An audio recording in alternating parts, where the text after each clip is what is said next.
Juan Kapitulo 12. Unya, si Jesus misultig kusog.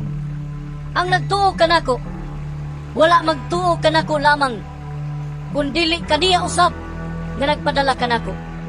Ang nakakita kanako, nakakita usab kaniya nga nagpadala kanako.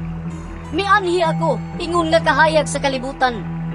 Aron ang tanan nga nagtuo kanako, dili magpabilin sa kangit-ngit. Ang mamati sa akong mensahe, ug dili magtuman niini, dili ko hukman. Mianhi ako dili aron pagsilot sa kalibutan, kundili aron pagluwas niini. Adunay mo silot niadtong magsalikway kanako, ug dili mo dawat sa akong mensahe.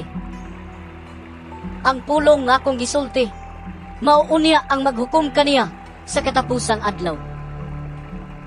Matuman gayud kini, kay wala man ako magsulti sa akong kaugalingong kabubuton.